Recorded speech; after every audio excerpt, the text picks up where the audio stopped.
Hey, what up, everybody? This is Stevie Breach coming to you. This is going to be a review on a WWE Network show called WWE Rivalries. This is a show that honestly doesn't come on each and every week. This is one that has sporadic appearances. I haven't really caught on. I don't know if it's every other week. I don't know if they're doing sort of short, releases of this show at special times after Monday Night Raw because they don't have a lot of these episodes done, and they're trying to save these. I haven't really caught the pattern of what they're doing, but I've been a really big fan of this show. Honestly, I thought it's a lot better than the Monday Night War series that's going on, and I don't understand why there's not more people talking about this. The first few episodes, basically on Hulk Hogan versus Roddy Piper, Ric Flair versus Dusty Rhodes, Stone Cold Steve Austin versus Vince McMahon, were all very, very good. The Stone Cold versus Vince, if it was only one episode instead of two, would have been a little bit better, honestly, in my mind. But this one was done on Tag Team Wrestling. It was labeled the Edge and Christian versus the Hardy Boys. I thought that it was very slighted to the Dudleys.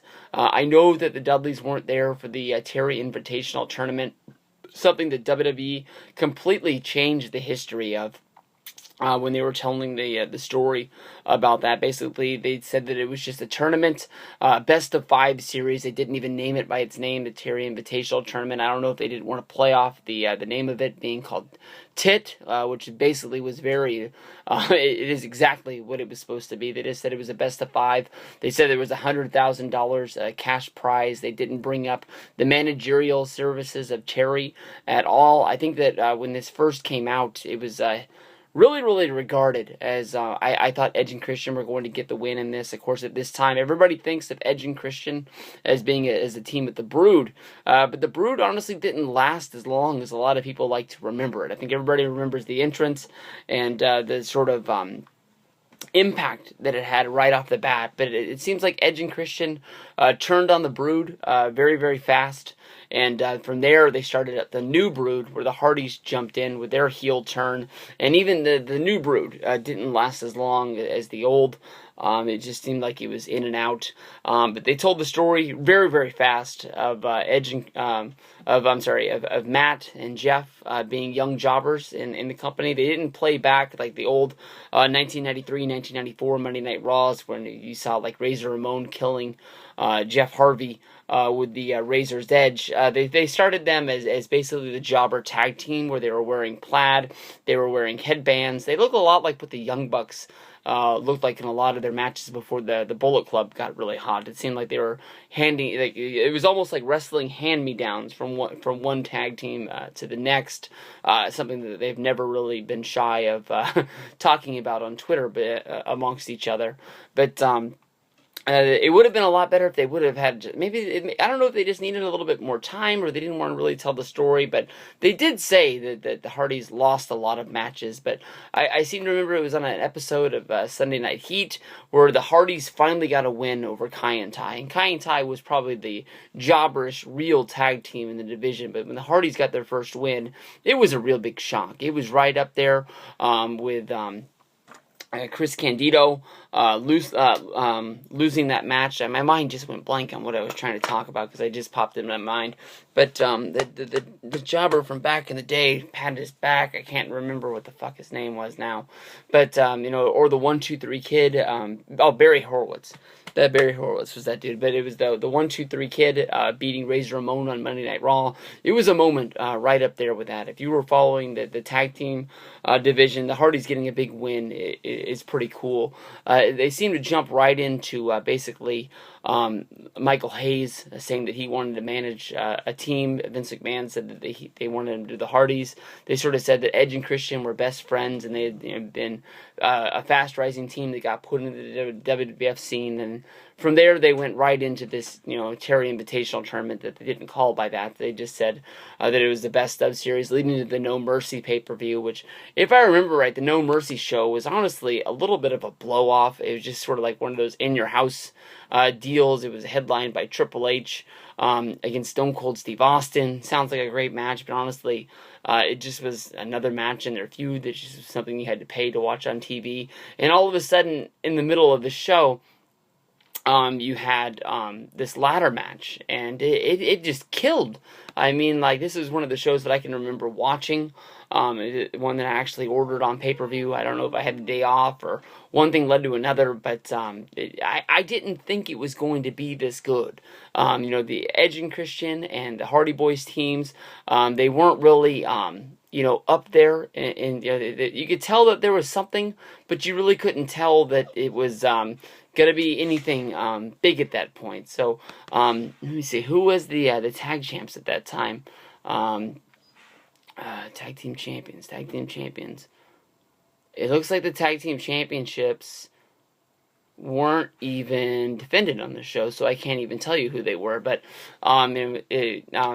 damn, that sort of screws up what I'm talking about. But from there, it's basically the Hardys getting the win from there. I remember that they sort of got themselves out of the Brood business pretty fast, because on the outside of their matches, Gangrel and Terry were more interested in flirting with each other than they were worrying about what was going on in the ring. So the Hardys basically turned on them. And then we saw this moment on Monday Night Raw the night after, where basically the four guys came in the ring and just said that what they had done the night before was pretty special. We saw them shake hands and sort of give each other respect, and these teams sort of went at it from they were trading matches back and forth on Monday Night Raw and SmackDown and all over the place. But finally, it led up to when did they have their first the first matches from the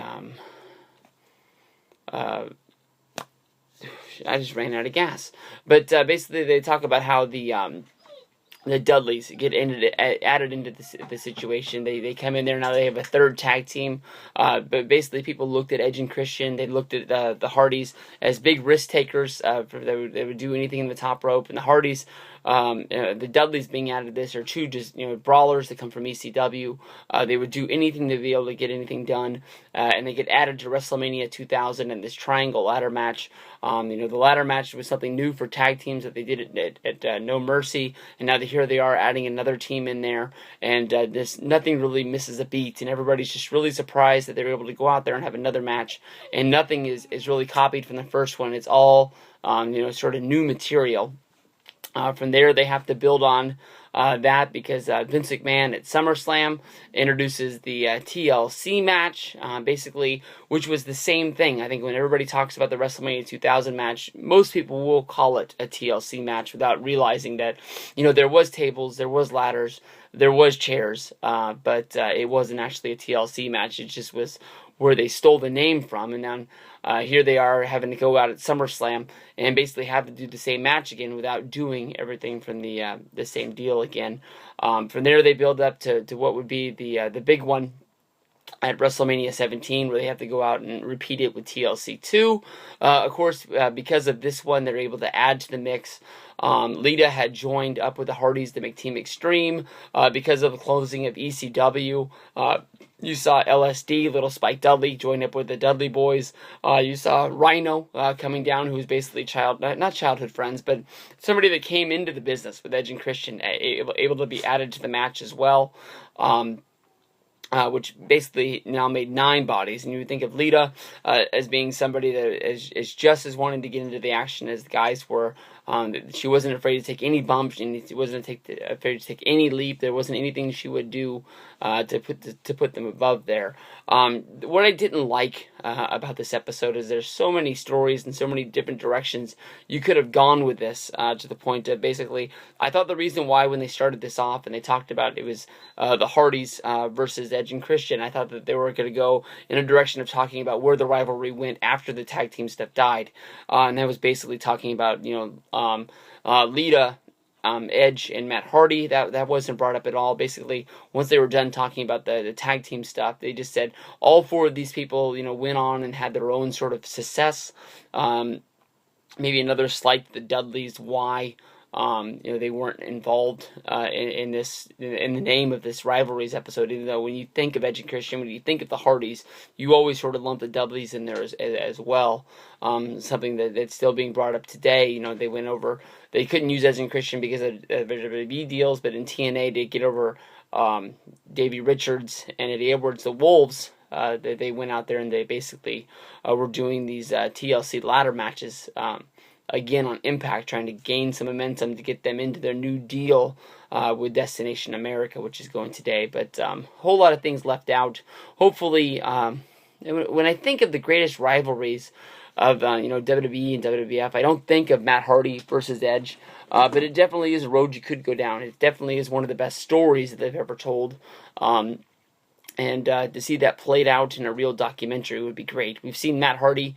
He is in TNA now, but I know when the Edge DVD came out, when he was involved with Ring of Honor, he did do some shooting to talk about Edge's career.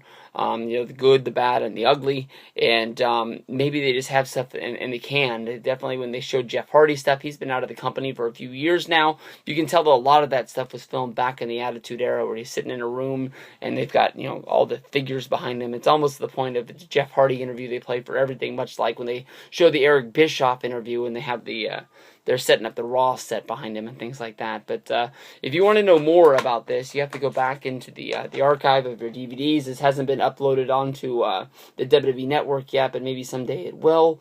TLC, Tables, Ladders, and Chairs, because this is a part of the WWF Attitude set. These were basically DVDs that, or these were actually VHSs that they had released. They put out on DVD to sort of kick off their WWE their WWF DVD collection. They were just basically re-releases. If I remember right, there's no menu. You put this in and it just starts playing on its own. There's no bonus features. There's no this, that, or the other. It runs for about an hour. It talks all about their tables, ladders, and chairs. If I remember right, the setting of this is the 6 guys in one room just telling their story about what was going down at the time and how they thought of the matches, this, that, or the other. I think they even make fun of Jeff at one point going for a spot that all of them told him he wasn't going to be able to do in one of the TLC matches that he fucks up, and it sort of sets a pace that they have to pick up in the match a little bit, because Jeff, I think he tried to leapfrog 3 ladders, and on the second one he lost his not his footing, but his handing. Is handing a word? And basically the ladder fell out from underneath him, and he fell down to the ground before finishing his moveset. But this DVD isn't that expensive if you want to go out and pick it up. I think it says under $10 on Amazon, even though it's part of the Attitude Collection. But I haven't looked at the DVDs on Amazon in a good long while since the networks came up. So it might be even cheaper now since people aren't really into the DVD collection. But check that out. TLC, Tables, Ladders, and Chairs. Stories of the Dudleys, Edge and Christian, and the Hardys. Peace out.